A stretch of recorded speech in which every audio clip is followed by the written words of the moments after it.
ഈ കാണുന്നത് നമ്മൾ സ്റ്റെം കട്ടിങ്സ് ഉപയോഗിച്ചിട്ട് നമ്മൾ വാട്ടർ പ്രൊപ്പഗേഷനും അതുപോലെ തന്നെ സോയിൽ പ്രൊപ്പഗേഷനും ചെയ്തതാണ്.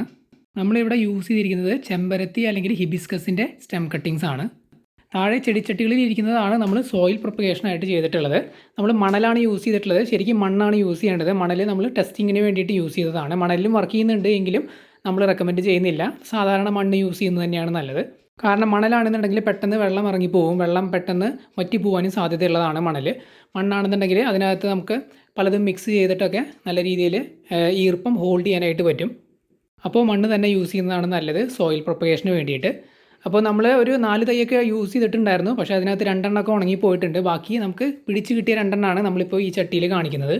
ഈ സോയിൽ പ്രൊപ്പഗേഷന് നമ്മളിപ്പോൾ എടുത്തിട്ടുള്ളത് ശരിക്കും റഫായിട്ട് നമ്മൾ കട്ട് ചെയ്തെടുത്ത പീസുകളാണ്. ശരിക്കും പ്രൊഫഷണൽ കട്ടിംഗ് ഒന്നല്ല നമ്മൾ ചെയ്തിട്ടുള്ളത്. റഫായിട്ട് എടുത്ത ചെറിയ കട്ടിങ്ങുകളാണ്. അതൊന്ന് ട്രൈ ചെയ്ത് നോക്കിയതാണ്. അപ്പോൾ അതും വർക്കൗട്ട് ആവുന്നുണ്ട്. ഡെയിലി നമ്മൾ ഈ ഒരു ചെടിച്ചട്ടിയിൽ വെള്ളം ഒഴിച്ചു കൊടുക്കുന്നുണ്ട്. അതുപോലെ തന്നെ വെള്ളം സ്പ്രേ ചെയ്തും കൊടുക്കുന്നുണ്ട്. ഇപ്പോൾ വേനൽക്കാലം ആയതുകൊണ്ട് നല്ല രീതിയിൽ വെള്ളം ഡ്രൈ ആയിട്ട് പോകുന്നുണ്ട്. അതുകൊണ്ട് നമുക്ക് നല്ല രീതിയിൽ ശ്രദ്ധിക്കേണ്ടി വരാറുണ്ട്. ചില ദിവസങ്ങളിൽ 2 നേരമൊക്കെ വെള്ളം കടഭാഗത്ത് ഒഴിച്ചു കൊടുക്കേണ്ടി വരാറുണ്ട്. നമ്മൾ സ്പ്രേ ചെയ്ത് കൊടുക്കുന്നത് സാധാരണ വെള്ളം, പച്ചവെള്ളം തന്നെയാണ്. അതിനകത്ത് നിങ്ങൾക്ക് വളത്തിൻ്റെ മിക്സൊക്കെ വേണമെന്നുണ്ടെങ്കിൽ യൂസ് ചെയ്യാം. പിന്നെ നമ്മൾ കടഭാഗത്ത് നമ്മൾ ഒഴിച്ചു കൊടുക്കുന്നത് നമ്മുടെ ഫിഷ് ടാങ്കിൽ നിന്നുള്ള വെള്ളമാണ്. അതായത് നമ്മൾ മീൻ വളർത്തുന്നുണ്ട്. അപ്പോൾ ആ മീൻ വളർത്തുന്ന ടാങ്കിൽ നിന്നുള്ള വെള്ളമാണ് നമ്മൾ കടഭാഗത്ത് ഈ ചെടിച്ചട്ടിയിൽ ഒഴിച്ചു കൊടുക്കുന്നത്. അതുപോലെ തന്നെ കുപ്പികളിലാണെന്നുണ്ടെങ്കിലും അതിനകത്ത് യൂസ് ചെയ്യുന്ന വെള്ളവും ഫിഷ് ടാങ്കിലെ വെള്ളം നമ്മൾ യൂസ് ചെയ്യാറുണ്ട്. ഈ വാട്ടർ പ്രൊപ്പഗേഷൻ വളരെ സിമ്പിളാണ്. ജസ്റ്റ് കുപ്പികളിൽ വെള്ളം നിറച്ച് അത്യാവശ്യം ലൈറ്റുള്ള ഒരു സ്ഥലത്തേക്ക് നമ്മൾ നീക്കി വെച്ചാൽ മതി. ഇതിനകത്തേക്ക് നമ്മൾ സ്റ്റെം കട്ടിങ്സ് ഇട്ട് കൊടുത്തിട്ടുണ്ട്. എല്ലാത്തിൻ്റെയും വേര് മുളച്ചിട്ടുണ്ട്. ഇത്തരത്തിൽ നമ്മൾ ചെടിച്ചട്ടിയിലാണെങ്കിലും കുപ്പിയിലാണെന്നുണ്ടെങ്കിലും നമ്മൾ വേര് മുളപ്പിക്കാനായിട്ട് ഇതുപോലെ വെക്കുമ്പോൾ നമ്മൾ ഒരിക്കലും ഡയറക്റ്റ് സൺലൈറ്റിൽ വെക്കരുത്. ഇതൊരു ഷെയ്ഡിന് കീഴിൽ വേണം വെക്കാനായിട്ട്. ഇപ്പോൾ നമ്മൾ ഡ്രസ്സ് അടിച്ചതിന് കീഴിലാണ് ഇത് വെച്ചിട്ടുള്ളത്. അതുകൊണ്ട് ഡയറക്റ്റ് സൺലൈറ്റ് അടിക്കുന്നില്ല, മിതമായിട്ടുള്ള സൺലൈറ്റാണ് വരുന്നത്.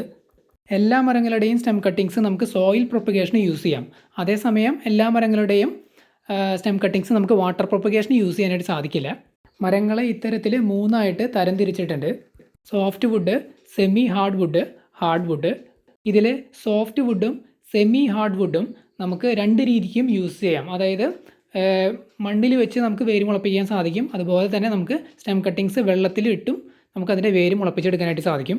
അതേസമയം ഈ സ്റ്റെം കട്ടിങ്സ് അല്ലെങ്കിൽ മരങ്ങൾ ഹാർഡ് വുഡ് കാറ്റഗറിയിൽ പെടുന്നതാണ് എന്നുണ്ടെങ്കിൽ അത് നമുക്ക് സോയിൽ പ്രൊപ്പഗേഷന് വേണ്ടി മാത്രമേ യൂസ് ചെയ്യാനായിട്ട് പറ്റൂ.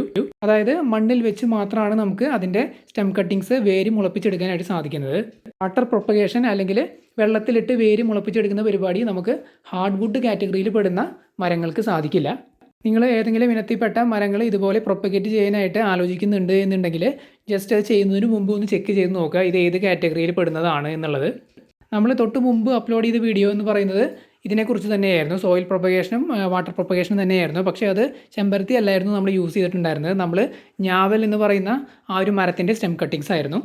അതിൻ്റെ റിസൾട്ട് നമുക്ക് കുറച്ചുകൂടി ഫാസ്റ്റായിട്ട് കിട്ടിയതായിട്ട് നമ്മൾ ഓർക്കുന്നുണ്ട്. വേര് മുളച്ച് വന്നത് വെള്ളത്തിലും അതുപോലെ മണ്ണിൽ നമ്മൾ വെച്ചിട്ടുണ്ടായിരുന്നതും പെട്ടെന്ന് വേര് മുളച്ചിട്ടുണ്ടായിരുന്നു. പക്ഷേ ഈ ഒരു ചെമ്പരത്തി എന്ന് പറയുന്ന സംഭവം നമുക്ക് കുറച്ച് സമയം എടുത്തിട്ടാണ് അതിൻ്റെ റിസൾട്ട് കാണിച്ചിട്ടുള്ളത്. വെള്ളത്തിലിട്ട് ഇപ്പോൾ ഇത് വേര് മുളച്ച് വന്നത് കുറച്ച് സമയം എടുത്തിട്ടാണ്. അതേസമയം ഞാവൽ മരത്തിൻ്റെ വേരുകൾ പെട്ടെന്ന് മുളച്ചതായിട്ട് നമ്മൾ ഓർക്കുന്നുണ്ട്. 2 ആഴ്ചയ്ക്കുള്ളിലൊക്കെ അത് വേര് മുളച്ച് വന്നതായിട്ട് നമ്മൾ ഓർക്കുന്നുണ്ട്. പക്ഷേ ഈ ചെമ്പരത്തിയുടെ കുറച്ച് സമയം എടുത്തിട്ടുണ്ട്. എനിക്ക് തോന്നുന്നു 1 മാസത്തിന് മേലെ എന്തോ ഇത് എടുത്തിട്ടുണ്ട് ഇതിൻ്റെ വേര് മുളച്ച് വരാനായിട്ട്. ഇത്തരത്തിൽ വെള്ളത്തിൽ വെച്ച് വേര് മുളപ്പിച്ചെടുക്കുന്ന സമയത്ത് നമുക്ക് ഈസി ആയിട്ട് കൺഫേം ചെയ്യാൻ പറ്റും ഇത് പിടിച്ചിട്ടുണ്ട് എന്നുള്ളത്. കാരണം വേര് മുളച്ചത് കാണുമ്പോൾ തന്നെ നമുക്ക് അറിയാൻ പറ്റും. അത് പിന്നീട് നമുക്ക് ചെടിച്ചട്ടികളിലേക്ക് ട്രാൻസ്ഫർ ചെയ്യാവുന്നതാണ്. പിന്നെ ഞാൻ നേരത്തെ പറഞ്ഞിട്ടുണ്ടായിരുന്നു നമ്മൾ ഈ കുപ്പികളിൽ ഒഴിച്ചു കൊടുക്കുന്ന വെള്ളം നമ്മൾ ഫിഷ് ടാങ്കിൽ നിന്നുള്ള വെള്ളം യൂസ് ചെയ്യാറുണ്ട്. നിങ്ങൾക്ക് സാധാരണ വെള്ളം യൂസ് ചെയ്താലും മതി. അതിലേക്ക് റൂട്ടിംഗ് ഹോർമോൺ ആഡ് ചെയ്ത് കൊടുക്കാം. അതായത് റൂട്ടിംഗ് ഹോർമോൺ എന്ന് പറയുന്നൊരു സംഭവം മേടിക്കാനായിട്ട് കിട്ടും. പെട്ടെന്ന് വേര് മുളയ്ക്കാൻ വേണ്ടിയിട്ട് നമുക്ക് ഈ വെള്ളത്തിൽ അത് ഡ്രോപ്സ് ആയിട്ട് ആഡ് ചെയ്ത് കൊടുക്കാം. അല്ലാന്നുണ്ടെങ്കിൽ നാച്ചുറൽ റൂട്ടിംഗ് ഹോർമോൺ ആയിട്ടുള്ള നമ്മുടെ അലുവേറ ജെല്ല്, അതായത് കറ്റാർവാഴയുടെ ജെല്ല് നമുക്ക് ഇതിനകത്തേക്ക് ആഡ് ചെയ്ത് കൊടുക്കാം. ഈ വെള്ളത്തിലേക്ക് ആഡ് ചെയ്ത് കൊടുക്കാം. പിന്നെ ഈ കുപ്പികളിലെ വെള്ളം എല്ലാ ആഴ്ചയിലും മാറ്റി കൊടുക്കുന്നത് നല്ലതാണ്. നമ്മളെന്താണ് ചെയ്തതെന്ന് വെച്ച് കഴിഞ്ഞാൽ എല്ലാ ആഴ്ചയും ഈ കുപ്പിയിലെ വെള്ളം കളഞ്ഞ് പുതിയ വെള്ളം നിറയ്ക്കുകയാണ് ചെയ്യുന്നത്. അപ്പോൾ നമ്മൾ ഫിഷ് ടാങ്കിലെ തന്നെ വെള്ളം പുതിയത് നിറച്ച് കൊടുക്കുകയാണ് ചെയ്യുന്നത്. ഇങ്ങനെ വെള്ളം നിറച്ച് സ്റ്റെം കട്ടിങ്സ് അതിലേക്ക് ഇറക്കി കൊടുത്തതിന് ശേഷം ഡെയിലി വെള്ളം സ്പ്രേ ചെയ്ത് കൊടുക്കുന്നത് നല്ലതാണ്. പ്രത്യേകിച്ച് വേനൽക്കാലത്തൊക്കെ. മഴക്കാലത്താണെന്നുണ്ടെങ്കിൽ അന്തരീക്ഷത്തിൽ മോയ്സ്ചർ നിൽക്കുന്നത് കൊണ്ട് സ്പ്രേ ചെയ്ത് കൊടുത്തില്ലെങ്കിലും കുഴപ്പമില്ല. പക്ഷേ വേനൽക്കാലത്താണെന്നുണ്ടെങ്കിൽ വെള്ളം സ്പ്രേ ചെയ്ത് കൊടുക്കുന്നത് വളരെ നല്ലതാണ്. ഇത്തരത്തിൽ പല മരങ്ങളുടെയും സ്റ്റെം കട്ടിങ്സ് യൂസ് ചെയ്തിട്ട് ഇതുപോലെ നമുക്ക് വേര് മുളപ്പിച്ചെടുക്കാവുന്നതാണ്. നേരത്തെ പറഞ്ഞ പോലെ ഏത് കാറ്റഗറിയിലാണ് പെടുന്നത് എന്ന് നോക്കിയിട്ട് നമുക്ക് നിശ്ചയിക്കാവുന്നതാണ് ഏത് ടൈപ്പ് പ്രൊപ്പഗേഷനാണ് നമുക്ക് വേണ്ടതെന്നുള്ളത്.